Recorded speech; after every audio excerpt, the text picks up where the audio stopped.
sarili niyo, good morning. Good morning. Holy Spirit. Holy Spirit. Take over.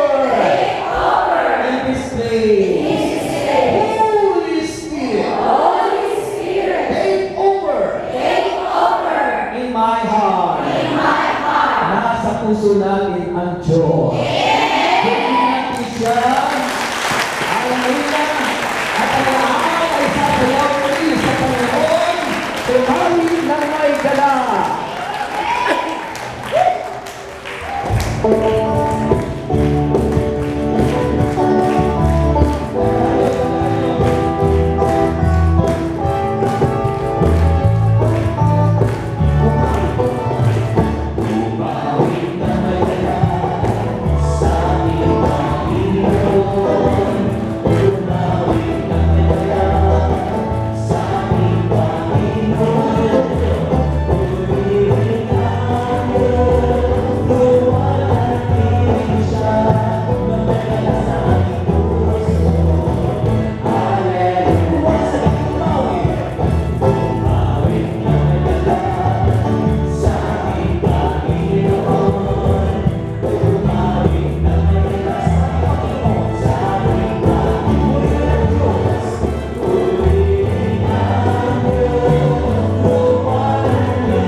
John chapter 15 from verse 1 and the following verses.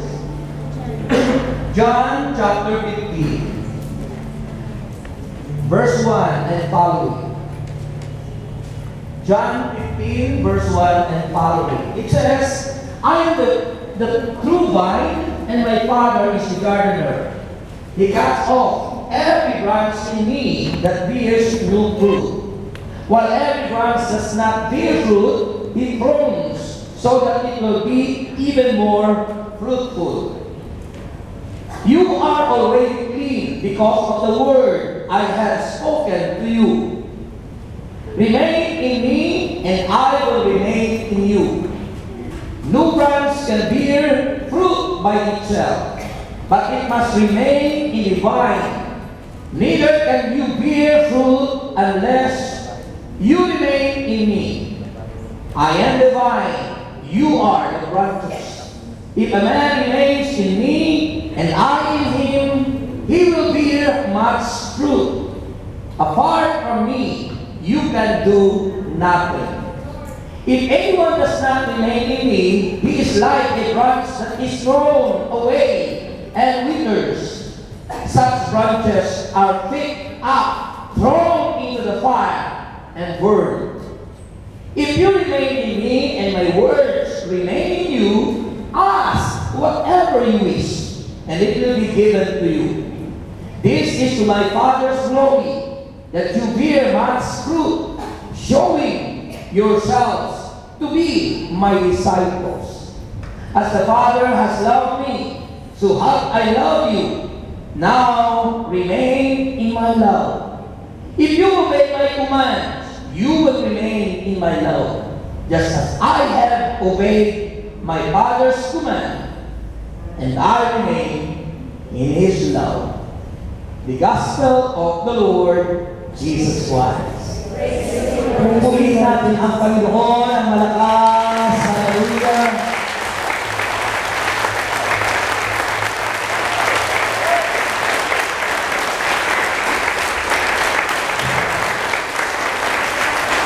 Okay, welcome to Wednesday Fellowship. And congratulations to all of you sapagkat lumalago kayo. Lumalago. Pagkakas pa, mga pawag. Dahil malaki na ang timpala ng sa Panginoon. Malaki na ang timpala ng mga baguhang nag-aakay. Gaano pa kaya yung mga datihan kung mag-aakay? Pumili natin ang lawag. Dasa mga kamay! Isa! Dalawa! Tatlo! Purihin natin ang Panginoon. How many of you want to become successful in your life? Answer prayer kayo.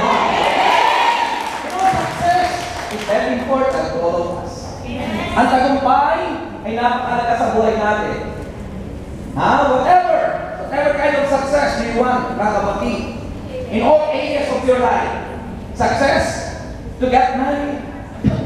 Amen. Tagumpay kapag mag-aasawa. Success for your business, success for your family, for your children, everything. And if you want to become successful in all areas of your life, having a Bible, you must abide in Him. Amen? Abide, or in other words, remain in Him. So our topic for today is abiding in Christ and become successful. Abiding in Christ and become successful. Ibig sabihin, kung mananatili ka sa Kanya, ikaw ay laging magtatagumpay. Yung mga palakpak niyo, tagumpay niyo. Answer prayer. Amen. So, the New Testament Bible stresses the needs for believers to remain in the Lord Jesus Christ. Binibigyan diin ang Biblia sa New Testament Church na tayo manatili sa Panginoon. Amen. Amen. And not only that, remember the reality of this close personal relationship with Jesus Christ is expressed in obedience to His Word and is essential to effective discipleship. Sabihin nyo, discipleship. What is discipleship? Discipleship, it means to become a disciplined followers of Christ. Discipline. The root word for discipleship is discipline. So, all of us, we are all called, tinawag tayo ng Panginoon, to become a disciples of Christ, to remain in Him. Yung manatili kay Kristo Kristo. At pag tayo nanatili kay Kristo, ano man ang hihinyo, magtatagumpay ka, mananatili kang sapat, at ikaw ay magiging successful. Purihin si Lord. Amen! So, halaga po ang pananatili. So, how Jesus Christ taught this? Paano ito tinuro ng Panginoon? Paano ito tinuro? Sabi po niya doon sa Bible, ha? He tells his disciples to abide in Him. Sinabi niya sa kanyang mga alagad, and remember, at the present time, we are the disciples of Christ.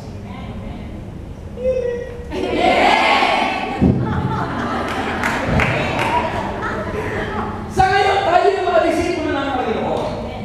Ha? At yun ang sinabi ng Panginoon, He tells His disciples to abide in Him. John 15 verse 4. Sabi ng verse 4 and the following verses, pakinggan niyo po ito. Sabi niya, remain in me and I will remain in you. Manatili kayo sa akin at mananatili ako sa inyo. In other words, kung ikaw ay wala na panahon sa Diyos, hindi ka rin nabibigyan ng panahon. Yun ang sabi ng Bible.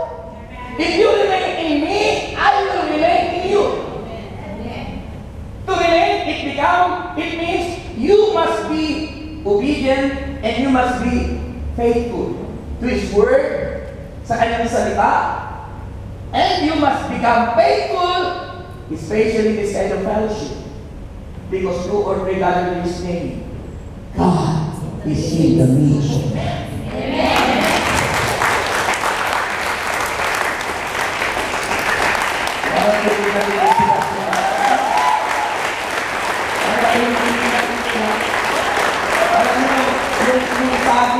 Sa pilit, inalburo, bakit alam? Hindi na mangga. Ganun yung palakpak mo sa Diyos. Hallelujah! Amen! So, sabi na kayo, manatili kayo sa akin at mananatili ako sa inyo. So, ibig sabihin, magitapat ka sa Diyos at ang taong tapat, ipinapakita sa tumpak na tamang ginagawa. That you have time, especially at least once a week, you have fellowship with God. Ang araw na nagkakuraw ng Panginoon, isang araw para sa Kanya. And remember, that is the 7th day. The 7th day means rest. Ibig sabihin yung rest day, that is your 7th day. That is a day for the Lord. Sabihin mo sa katabi, Happy Jesus Day. Purihin natin si Jesus. Purihin natin si Jesus. Amen! Sabi ng Panginoon, I am the vine, you are the branches. If a man remain in me, and I in him, he will bear much fruit. Pag tayo nanatili sa Panginoon, tayo'y mamumunga ng sagana.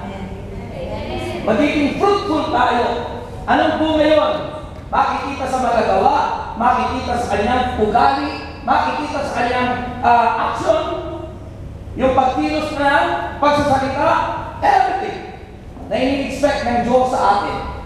Yun ang makikita sa iyo. That is the fruit of being obedient to God and being faithful to His Word. Magandang pag-uugali. Sarap yata kapag ang asawa mo yung magandang ugali.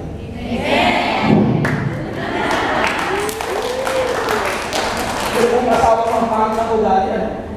Ha? Ang mga pangit na ugali, ano? Pag sa probinsya, ano namimigay ng ulam pag panis na? Pag hindi panis yung ulam, tinatago na. Ha? Diba? Kaya prayer ko doon sa mga nandun sa flat, yung intercession namin, bigyan sila ng mga employer na makatato, makadiyos, mga employer na mapagmahal, na hindi pinagtataguan ng pagkain yung kanilang mga tulong. Amen?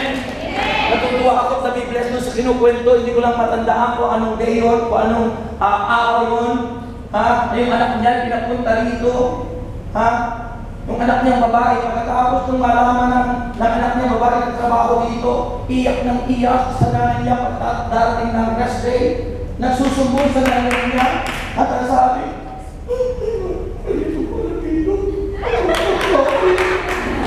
hindi siguro pinapakain ng employer. Natatawa naman yung mother niya. Sabi, akul-akul mo na pala ng espiritu. Hindi mo sinasabi ng mga babae. Bless naman. O sabi ng nanay, o sige, umuwi ka na. Ay, hindi, makulak mo ito. Pagiging sila. Pagiging sila. Nakakaba. Bakit? Isipin mo, hindi mo pinagtatapat sa kanya yung nanay niya. Na yung pinagtiisahan niya, wala palang pagkain dito. Kasi hindi pinapakain. Nagbuya. Isipin niya nakapag-ibuti kayo iba may noodles. So, sabi ng Panginoon, pagkain natin sa kanya, He will remain, He will bear much fruit. At ang sabi niya, apart from me, you can do nothing. Wala niya kayong magagawa kung kayo'y hiwalay sa akin. The importance of being abide, always abiding in Christ or always remaining in Christ, mas kapit ay yung ating success. Wala tayong magagawa. In other words, kahit anong pagsisikap na ating gawin, kahit anong gawin mong pagsisikap, kung hiwalay ang iyong mga mithiin, ang hiwalay ang buhay mo sa Diyos, walang mangyayari ang buhay mo. Walang mangyayari ang buhay mo. Inusubukan yung mga kapatid, pag kayo nagpakatatag sa fellowship na ito, dahil ito ang dahilan kung bakit katapat sa Panginoon, yan ang pagiging tapat sa Diyos, may time sa ganitong gawain. Pinili ako po sa inyo, magtatagumpay ang lahat ng kamulan. Magiging successful kayo. Umpisahan na mag-impok at mamuhunan pag-uwi nyo para hindi kayo laging namamasukan. Alam niyo kahapon na ba yun? Yung napanood ko sa TV, sabi ko magiging successful yan. Yung ginawa ng isang mama doon sa Tacloban. Kasi walang iniisip kung paano ang business. Ano ang ginawa niya? Nag-invento ng bag na ang pinangalanan ng Tacloban bag na inilagay niya sa internet at kumuha siya ng mga walang trabaho na nagtahik ng mga bag. Alam niyo, patok at maraming bumibili dahil nahahabag sa mga tao sa Tacloban City.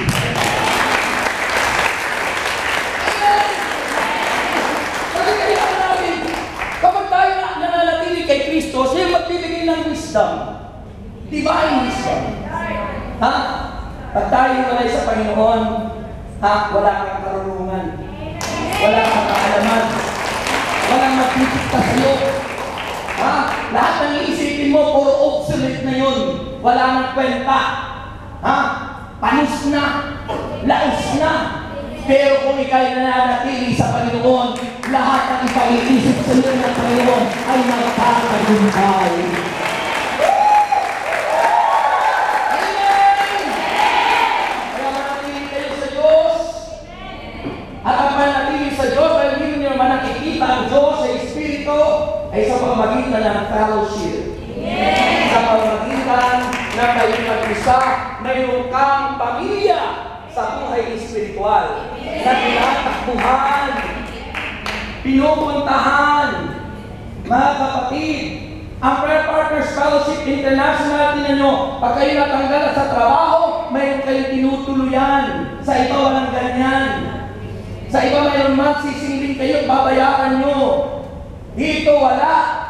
Ang mahalaga dito, ikaw ay puputin dahil may kapamilya, dahil may kapuso, dahil may kapagsama, dahil may kailangan ikaw ay kapamilya partner. Purihin si Jesus. Purihin sa Jesus. Amen! Sa ating mayroon tayong financial literacy na kung saan tinuturuan ka kumulan ng pamumuhay sa iyong financial na pangailangan. We have the cooperative. Brothers, Keeper, Multi-Purpose Cooperative. kanino pa kayo sumasali. Samantala, pakinggan niyo ang radyo natin tuwing alas 11 ng tanghali hanggang alas 12. Uulan kayo. Ako po, napagtapos ko ang 8 anak ko, 5. Tapos yung anak ko, mga 3, nag-aaral ko yun. Lahat ng anak ko nagtapos sa private school, mataas ang tuition fee. Pero dahil ko sa tulong ng Diyos at sa wisdom na binibigay ng Diyos, na magtapos ng pag-aaral. Bakit? Sapagkat tinuturuan tayo tulad nga ng kooperatiba at iba't ibang itinuturo ng ating servant leader. Pag tayo naging masunurin at naging tapat sa mga tinuturo ng mga lingkod ng Diyos, magkakagumpay ka.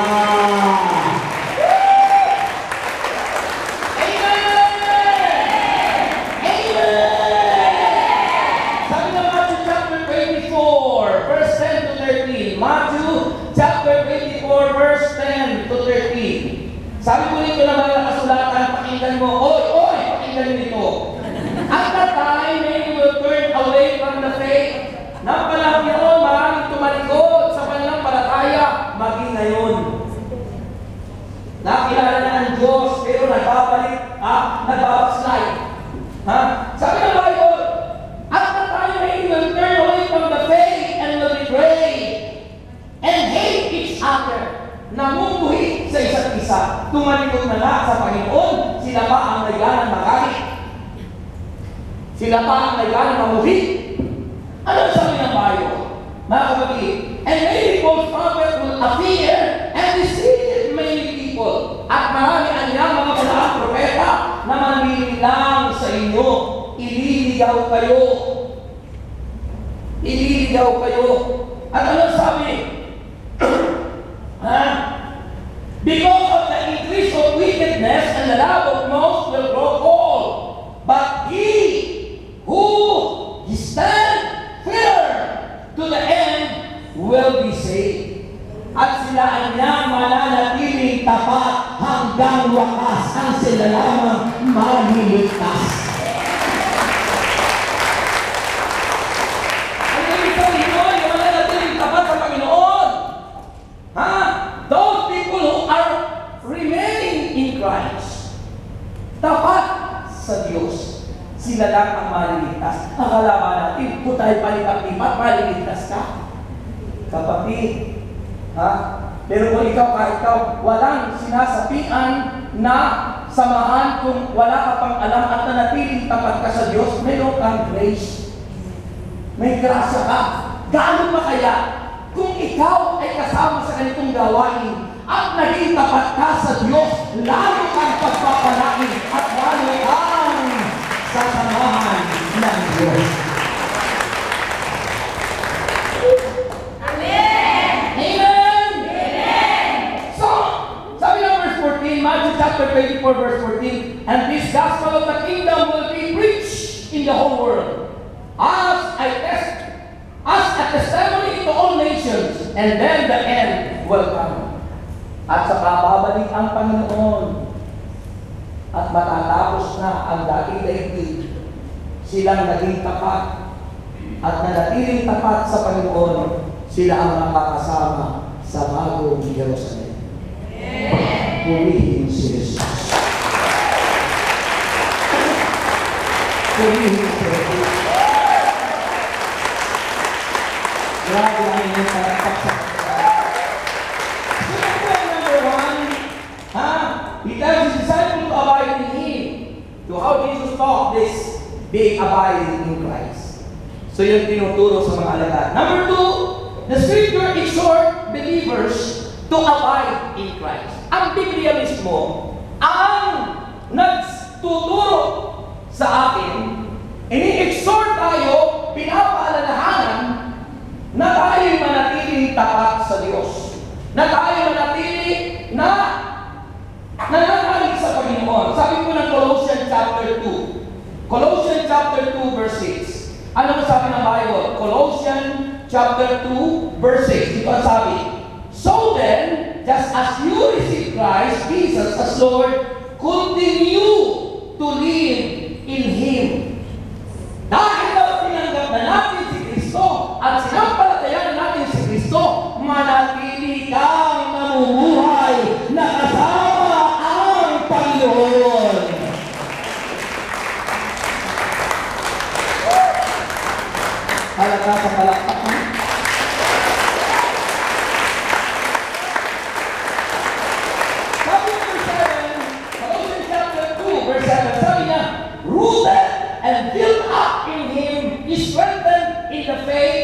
you were taught and overflowing with thankfulness. Nakaugat sa salita ng Diyos ang kanyang buhay. Namumunga at lagi nagpapasalamat sa Diyos. Always thanking God. Nandoon ang laging nagpapasalamat. Yung mga tao hindi na nanatiling tapat sa Diyos, yung hindi na nanatiling kay Kristo, hindi umaliling kanya magpasalamat sa Diyos. Lagi nagmumura yan. Pagkagising pa lang sa umaga, ano kayo mama? Ano kayo bibig? Ano kayo mama? Ang bukang bibig sugat. Diba? Pagkagising sa umaga, nakakanto. Tatamad-tamad. Masabihin, sa kayo makautang. Sinasabibig, mangutang. Sa kayo may isang layo passport natin. Masabihin, ato sa bayanihan, mayroon nag-uupay bayanihan. Bakit ko alam, yung text, immigration na. Inuuperan tayo lahat dito eh. Para sa Pilipinas ngayon, nauuso na rin mga credit card eh. Kaya kahit saan eh, iuupera ka, magkaroon ng credit card. Magkaroon ka ng mangutang. Kasi darating ang panahon, that's the sign of the end time. Bakit? Sinabi yan ng Biblia na ang buong mundo ay magiging one world. Anong one world? One world. Dalawang kasi one world. One world kay Kristo, one world kay Satanas. Pagdating ng panahon, kaya sinasabi doon sa advertisement, ng mga visa card, mga kung anong card, one world. Inaano sa iyo mangutang, hanggang sa bumahan ka sa utang. Pag wala ka naman bayad sa utang, tatalong ka sa building. Yan ang mundo. Dahil pagdating ng lahat ng tao may card na, baka sabihin ng demonyo, o sige, hindi na pwede gamitin yung card na yan. Kaya kailangan itatak na sa iyong katawan ang inyong mga information. Yun ang sabi ng Revelation chapter 10. Do not accept the mark of the beast. Huwag yung tatanggapin yan. Kaya kailangan natili tayo kay Kristo. Dahil pag hindi kayo natili kay Kristo, baka kayo madisip, malinlang ng mga bulaang propeta ng demonyo na ang kanilang hangarin ay nilangin ang lahat ng mga anak ng Diyos para pagdating ng panahon na tapos na ang paghahari ng Panginoon, ihanda na ang ating bagong daigdig, ay maghahari ang demonyo sa lupa at ang mga taong di na natiling tapat ay maiiwan samantalang ang natiling tapat kay Kristo ay kanyang kinuha at pinagay sa alakad at pinaglahat ay nagpupuri at nagpapasalamat sa Diyos dahil sila ay natiling tapat magpakailanman. Ikaw pa rin, Jesus.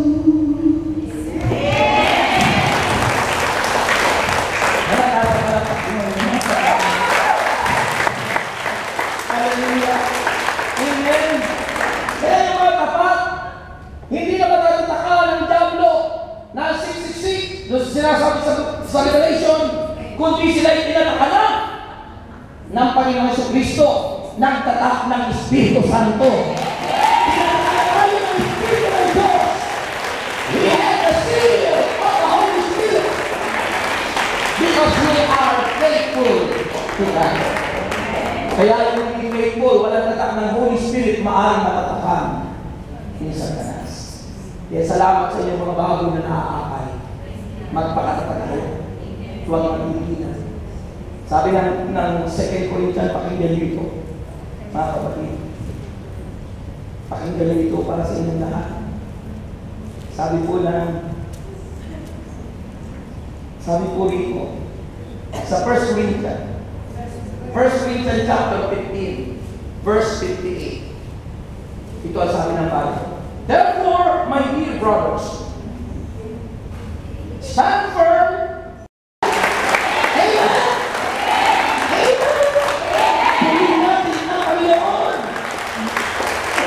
Purihin natin ang Diyos. Kaya sabi ng Hebrew chapter 12, mga kapatid, ito ang sabi ng sulat sa mga taga-Hebreo, chapter 12, verse 1 to 3. Pakinggan dito. So, therefore, of witnesses. Those witnesses are the believers. Those witnesses are those who are faithfully accepted the Lord Jesus Christ in their life. Sa buhay nila. At ang sabi po doon, let us throw off everything that hinders and the sin that so easily entangles, and let us run with perseverance. Sabi po, na mga nakasulatan, mga kapatid, sa verse 1, dahil tayo ay nagpapaligiran ng mga saksi, iwaksin na natin ang lahat ng nagiging hadlang sa ating buhay espiritual. Yung mga hadlang kagaya ng masasamang isip, yung isip pang taliwas sa gusto ng Panginoon. Kasi pag hindi tayo nananatili sa Panginoon, ang isip pa natin inilintahan ng demonyo. Yung udyok ng demonyo ang narinig mo. At yun ang nawi-welcome mo sa iyong mind. Because our mind is the door of evil and good. But if you remain in Christ, nasasala mo kung ano yung iyong papapasukin sa isip. Walang ginagawa ang tao na hindi dumaan sa isip. Lahat. Masama o mabuti, inisip natin muna yan bago natin ginawa.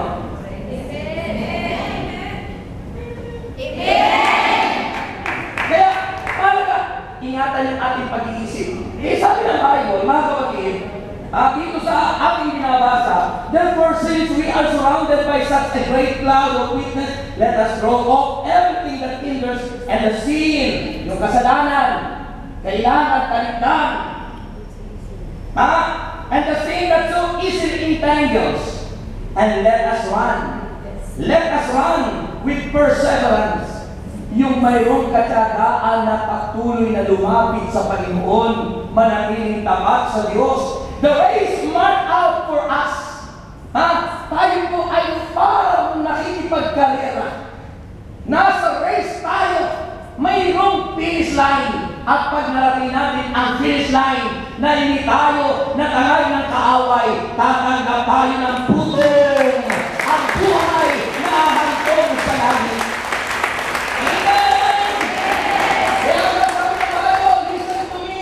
Fix your eyes in front. Dito kayo tumingin. Sabi ng Bible, verse 2, let us fix our eyes on Jesus. Ituon niyo ang inyong mga paningin kay Jesus. That eye is not our physical eye, kundi the eye of your spiritual eye. That is your faith. Ibig sabihin ng iyong pananampalataya na laging nakatuon kay Jesus, hindi sa espiritista, hindi sa matatawas, at hindi sa manghuhuda. Sa Diyos. Amen. So let us fix our eyes on Jesus, the author and perfecter of our faith, who, for the joy set before Him, endured the cross.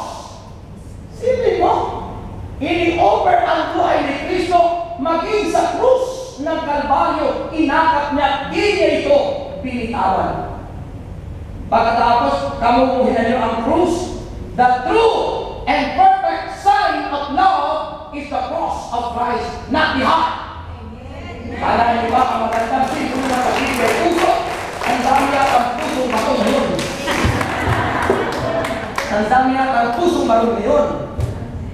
Ang tunay na symbol ng love is the cross. Amen. Halata sa ibig niya. Amen. To join, set before Him, endure the cross, scorning its shame, and sat down at the right hand of the throne of God. At ngayon anyay, naluluklok na sa kanan ng Diyos Ama sa langit.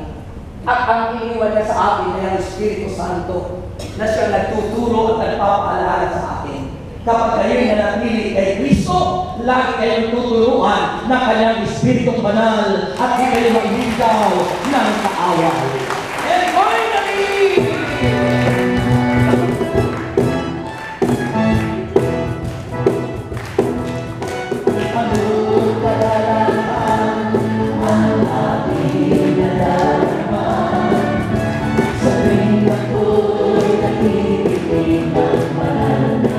salita,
naman ay marunong umibig.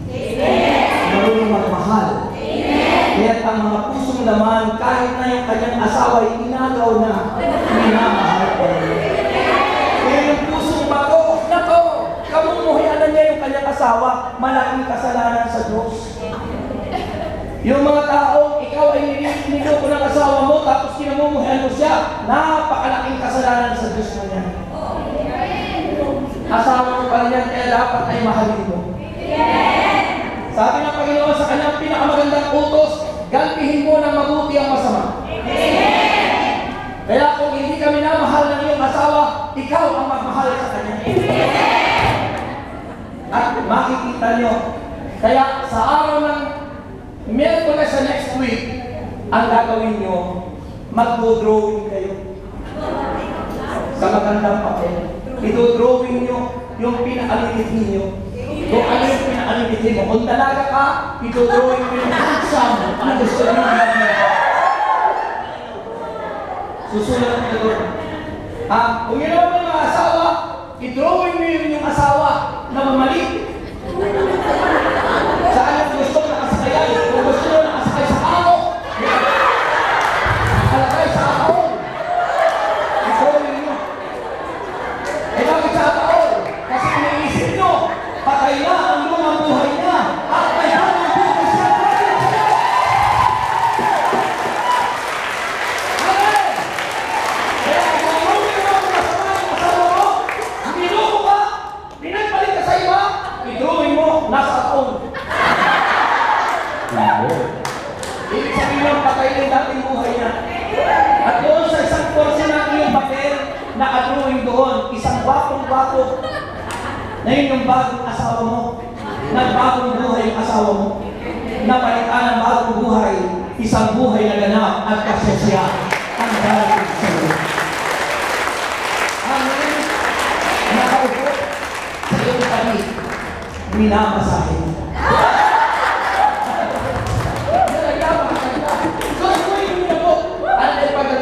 Sa Miyerkules, ilalagay nyo na lang doon sa sobre. Kasama na doon sa drawing nyo yung mga prayer request nyo. And then, siyempre, ano yung iyong pinakamahalagang handog sa Diyos? Ilagay mo na ng the best. Tinitiyak sa inyo mga kapatid. Whatever you saw, you will reap it. Amen! Amen! So, only, tinagay kay Christ, He is not only taught to the disciples, it is not only the scripture exhort to the believers, but abiding in Christ, amen, upon holding on His teaching.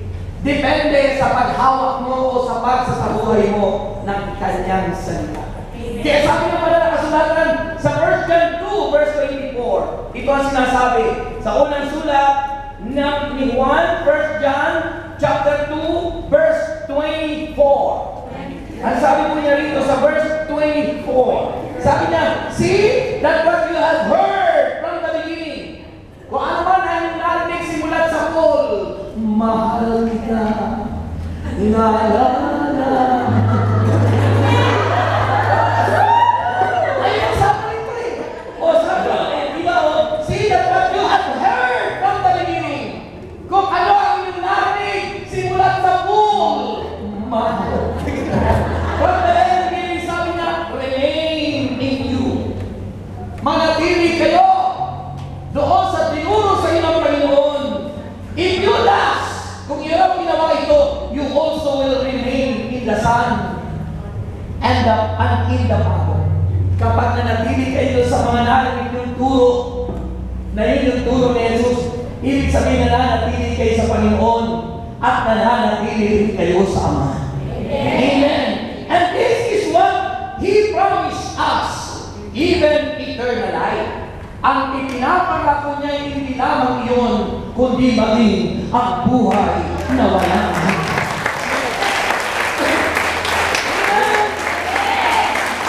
Ang buhay na walang hanggan. Sino gusto ng buhay na walang hanggan? Eh, sikyak naman yun kasi ito ang buhay na may hanggan na nangihinayang tayo. Minsan may nagpapapray over, 85 years old na, gusto pang dagdagan ng mahabang buhay. Siguro ako, ganun lang pagpapasalamat ko na yun sa Diyos. Yung iba, bakit? Nanghihinayang sa buhay na ito. Gaano pa kaya yung pangako ng Diyos sa buhay na walang hanggan? Kung tayo'y nasasabing at nanghihinayang sa buhay na ito, mas masarap ang buhay sa langit. Itong nararanasan natin kalagayahan sa lupa ay patikim lamang ng Diyos. Ito'y only a foretaste of God. Patikim. Ha? Kaya sabi doon sa prayer, yung patikim ng Diyos dito sa lupa ay tulad ng sa langit. Patikim na niya. Kaya kung nararanasan yung kaligayahan sa fellowship, kaligayahan na nasa presensya ng Diyos because you have perfect relationship with Christ at nararanasan mo ang maligayang buhay, yan ay patikim lang ng Diyos para lalo kang magsumigasin at magsumika na agpin at mitiing marating ang buhay.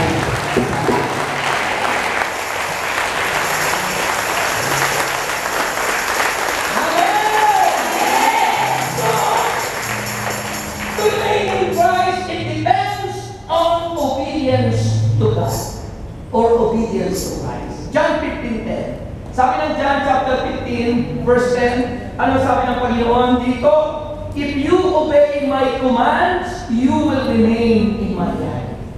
Kung nananatili kayo, sabi ng if you obey, kung sinusunod nyo ang aking mga utos, nananatili kayo sa aking pag-ibig. Kaya huwag kayong maging masuwayin sa mga utos ng Diyos. Huwag niyo sasabihin, puro utos, puro utos. Sa kalipuhan nila lang, hindi na utos ang sagot niyo. Puro utos, puro utos.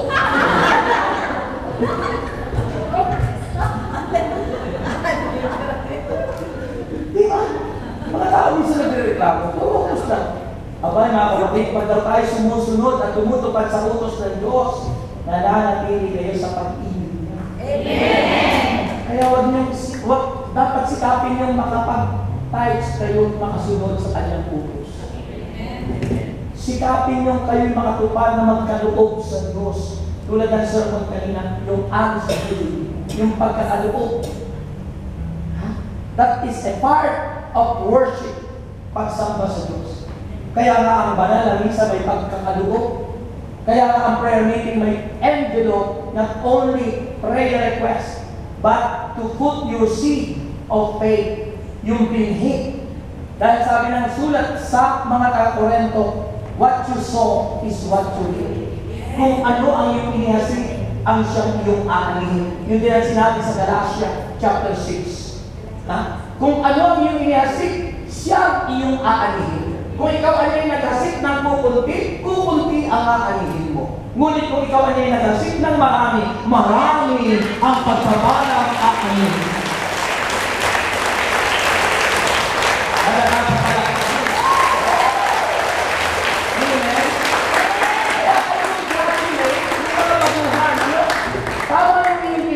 Na kayo nagsishare doon sa food nyo na initiative yun ang tawag. Hindi naman kayo inudyukan ng sino man tao. That is your initiative.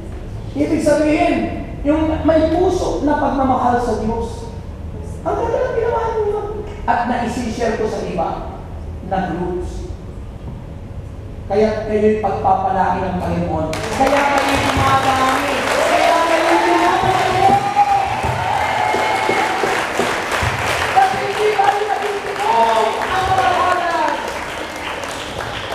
Aspalan kayo mga baguhan, kaya kayo na may lumalayo at dumadami, may initiative kayo mag-ilgay sa Diyos.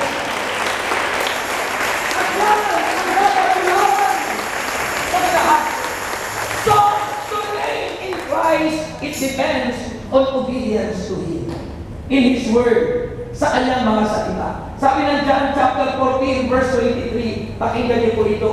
Sabi ng verse 23, ng John chapter 14, ang sabi niya, Jesus replied, if anyone loves me, he will obey my teaching. Ang sino man nagmamahal sa akin, wika ni Jesus, sila'y sumusunod sa aking mga utos at mga akal. Kaya pag tayo hindi sumusunod sa utos ng Diyos, pag sinabi magpatawad ka na, patawarin mo na yung mister mo, nag-iwan ka. Kaysa mag-suffer ka, tubuhan ka ng kurikong. Kaysa magka-cancer ka, kaysa magkasakit ka. Alisin mo yung lahat ng sama na loob mo sa puso mo. Enjoy your life in the presence of God. And offer your husband or wife in the Lord. Maging yung mga anak nyo na mga suwail, drug addict na mga anak, offer it to God. At magtataka kayo at magugulat kayo, one day, sila ay magiging bago nila.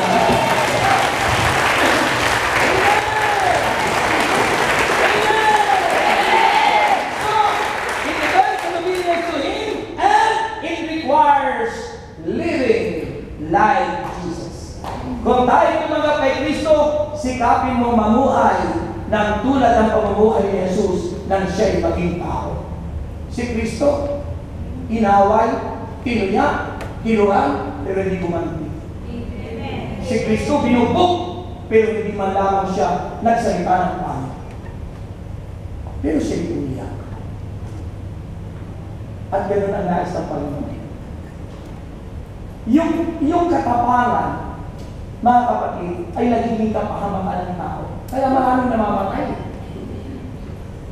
Hinulak na masama. Ano ba ang mahalaga sa iyo, yung pera pinukuha o yung buhay mo? Pera. Kaysa nalalaban ka. Yung pera, pwede makita ulit. Pero yung buhay mo, kaya yung katapangan, hindi po yan tanda ng tao nasa Panginoon. Meekness, mga kapatid, hindi po yan ikinahihiya minsan ng ibang tao. Pero yung kababaan ng loob, yung po ang katapangan sa harapan. Kaya ngayon, itaas ko ang yung pamahin. And close your eyes. Bigyan po natin ang ating buhay to remain in Christ. Yung manatili tayo sa Kanya. Manatili ang ating araw-araw ng pamumuhay. Manatili sa pamagitan ng pagsunod. Hallelujah. Thank you, Jesus. Thank you, Holy Spirit.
Lagi po, Panginoon, ang umimo sa aming puso ang mga salita mo. Magatid ang kalakasan ng buhay. Maisa buhay ang bawat isa, Panginoon, upang sa pagdating mo at sa katapusan ng mundo, kami mailipat mo, Panginoon, sa panibagong daigdig, sa buhay na hahantong sa langit. Ama, pagpalain po ang lahat ng aming ginawa at pagpalain ang aming mga prayer request, Panginoon. Alam namin, Panginoon, ang lahat ng aming kahilingan at kami lahat ay answered prayer na. Kami lahat ay pinagaling mo ng Panginoon. Ang mga handog namin ay babalik mo siksik, lingding umaapaw at inahampi namin ang katagumpayan ng Lord God sa pagtawang aming tagumpay. As we say, give thanks with